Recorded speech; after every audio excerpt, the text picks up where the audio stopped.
오늘 우리가 함께 본 말씀은 눈에는 눈, 이에는 이라는 말로 참 유명한 말입니다. 비단 크리스천이 아니라 하더라도 이러한 이야기들은 한 번쯤은 다 들어봤을 법한 그런 이야기지요. 이거를 좀 있어 보이는 말로 동해복수법이라고 합니다. 똑같은 해를 끼치는 복수법이라는 거죠. 이 동해복수법에 대해서 많은 사람들이 비난을 가하기도 합니다. 오늘날 법치 국가 대부분에서는 이러한 방식으로 하지는 않습니다. 같은 상해를 입혔으면 똑같은 상해를 입히는 방식으로 처벌하지 않고 형량이라는, 그러니까 정량화된 형량으로 그 법의 집행을 이루는 것이 대부분의 나라입니다. 그런 오늘날의 법관념으로 봤을 때 이러한 사상은, 즉 동해복수법은 시대착오적이고 혹은 잔인한 방식이다라고 비난을 하기도 합니다. 하지만 성경은 동해복수법의 가치를 절대로 폄하하거나 그것을 부정하지 않는 것을 보게 됩니다. 오늘 본문도 보시면 예수께서 너희는 눈에는 눈, 이는 이로 갚으라는 것을 너희가 들었으나 라고 말하면서 뒤에 설명을 부연하시는데, 그렇다고 해서 이 자체를 부정한다고는 볼 수 없습니다. 신약 성경뿐만 아니라 구약 성경에서도 비단 모세 오경만 해도 이런 동해복수법을 3차례에 걸쳐서 반복하는 것을 보게 됩니다. 그리고 이것을 기본적인 골자로 해서 하나님의 법이 집행되는 것을 보게 됩니다. 그러면 이 동해복수법에 대해서 우리는 어떻게 보아야 할 것인가? 먼저 동해복수법, 즉 눈눈이는 사실 따지고 보면 그때 당시, 그러니까 고대든 또 예수님의 당시든 언제든지 내가 저지른 죄 이상의 어떤 징벌을 받거나 혹은 피해자로부터 고통을 당하는 경우들이 빈번했습니다. 만약 누군가가 나에게 상해를 입혔다면 죽음으로 갚게 하는 경우도 비일비재했고, 특히 약자들에 대해서는 이것이 적용이 되지 않아서 강한 자가 혹은 가진 자가 없는 자에게 상해를 입혔을 때는 얼렁뚱땅 넘어가는 경우도 참 많았습니다.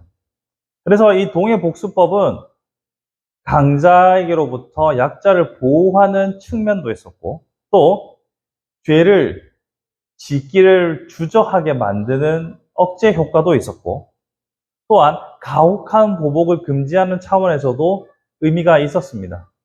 하지만 이 모든 것을 뛰어넘어서 가장 중요한 것은 하나님께서 이러한 법칙을 주셨다면 이것이 바로 하나님께서 죄를 바라보는 관점, 혹은 하나님께서 공의를 실천하는 방식이 이와 같다라는 것에 대해서 우리는 이해해야 합니다. 다른 말로 하면 우리의 법관념으로서 눈눈이 동해복수법을 실행하는 것은 잔인하다라고 느껴질 수도 있지만, 그것은 어디까지나 우리의 세속적인 관점이요, 하나님의 관점은 동해복수법이 스탠다드, 즉 표준이라는 겁니다. 이렇게 되면 뭔가 좀 복잡하죠. 하지만 우리는 성경이 말하고 있는 바를 존중해야 합니다. 성경은 분명히 동해복수법을 말하고 있고 그것을 표준으로 이스라엘 백성이 가르치고 있고, 그리고 그것에 대해서 오늘날 우리의 관점으로 재단하는 것은 위험하다는 겁니다. 그럼 이것을 오늘날 어떻게 적용하여서 우리의 법으로 만들 수 있는가? 이것이 숙제겠죠. 아무리 생각해도 동해복수법은 너무 심한 것 같은데 어떻게 이것이 표준이라는 말인가? 먼저 오늘 본문에 나타나는 이 동해복수법의 구약적인 관점에서 살펴보면 신명기 19장에서 이렇게 합니다. 재판장은 자세히 조사하여. 그러니까 이 동해복수법의 중요한 전제는 뭐냐면 개인적으로, 사적으로 법을 집행하지 못하게 했다는 점에 주목해야 합니다. 이것이 중요한 이유는 나중에 다루게 될 이웃사랑, 원수로 갚는 것이 아니라 원수를 사랑하는 관용이나 이 모든 것들을 함께 한 번에 어우르기 위해서는 이 동해복수법이라는 것이 개인적으로 그리고 사적으로 허락되지 않았다는 것을 먼저 이해하는 것이 중요합니다. 내가 누군가에게 눈에 피해를 받았다고 해서 개인적으로, 사적으로 남의 눈을 상하게 하는 집행은 성경이 허락하지 않았다는 겁니다. 다만 공적으로 하나님의 공의에 맞게 일을 하라는 겁니다. 자, 먼저 사적인 영역과 공적인 영역을 나누어 놓고 보면 하나님의 공의라는 것이 선명해지기 시작합니다. 앞에서 제가 말씀드렸던 것처럼 이 동해복수법은 강자로부터 약자를 보호하고 또 과도한 보복 행위를 금지하고 또한 행악자들에 대한 경고를 준다고 말씀드렸죠. 그러니까 공적으로만 이것이 엄격하게 집행이 된다면 하나님께서 죄를 용납하지 않으시는 공의의 하나님이라는 사실을 잘 드러내게 됩니다.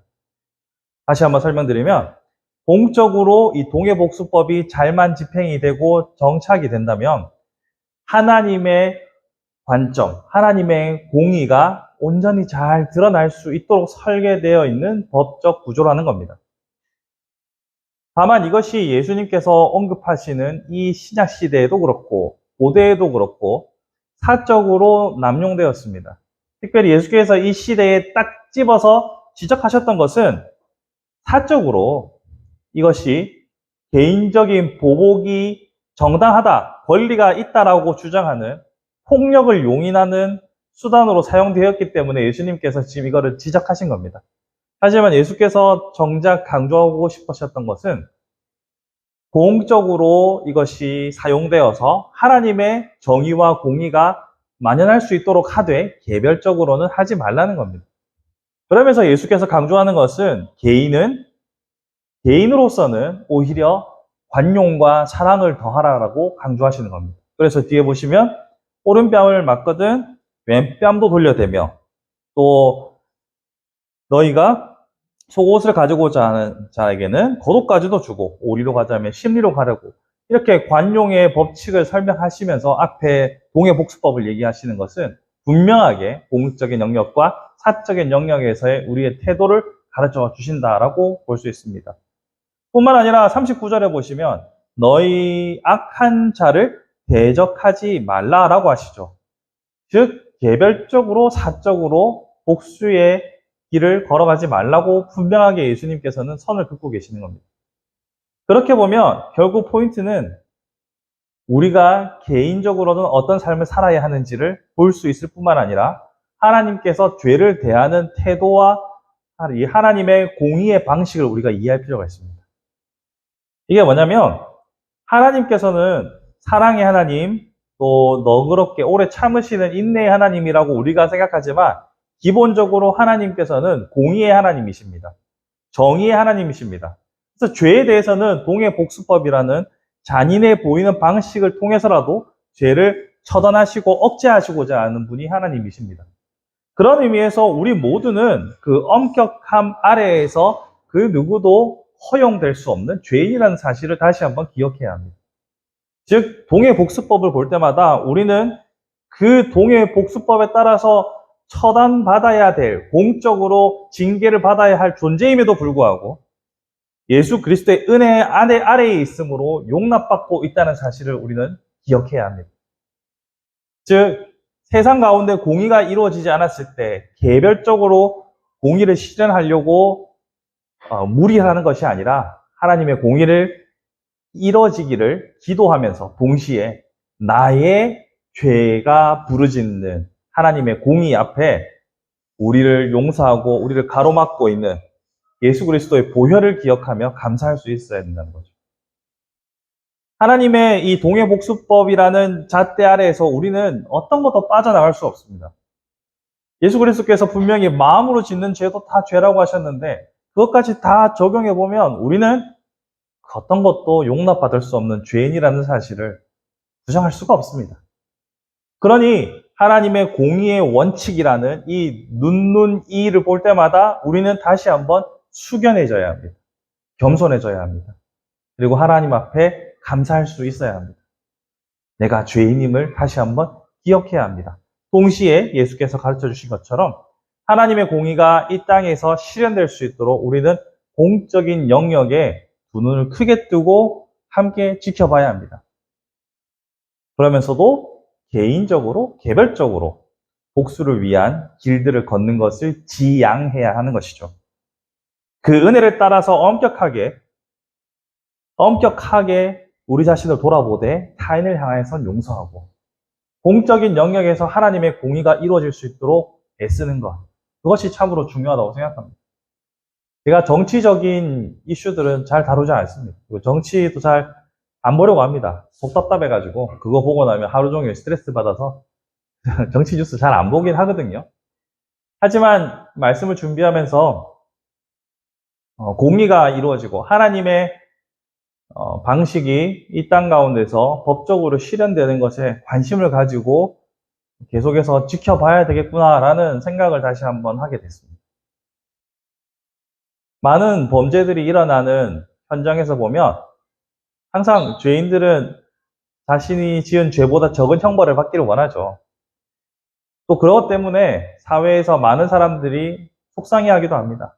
내 아이가 죽었는데, 내 사랑하는 사람이 죽었는데 몇 년 살고 나오는 죄인을 바라보면서 많은 사람들이 붕괴하기도 합니다.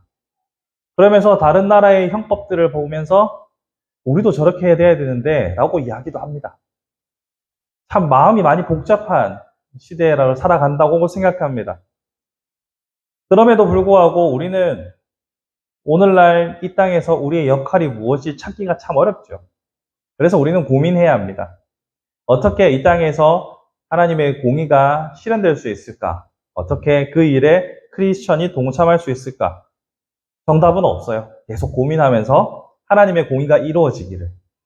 또한 개인적으로는 하나님의 사랑이 더욱더 넘쳐나기를 죽을 때까지 고민하며 살아가는 수밖에 없습니다.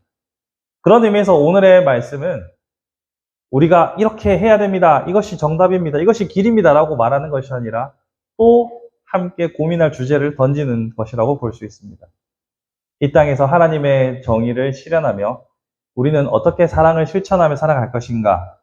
우리에게 던져진 커다란 숙제를 다시 한번 확인하는 시간이라고 볼 수 있겠죠. 말씀을 정리해 보겠습니다.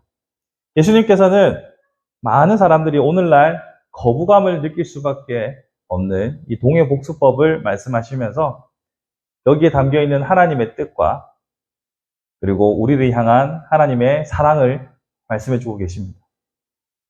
하나님의 정의와 하나님의 사랑이 이 땅에서 실현될 수 있도록 우리는 깨어 있어야 할 것이며 동시에 그 하나님의 동해복수법의 원칙 아래에서 우리는 예수 그리스도의 보혈로 보호받고 있다는 사실로 함께 기뻐할 수 있는 우리의 삶이 되었으면 좋겠습니다.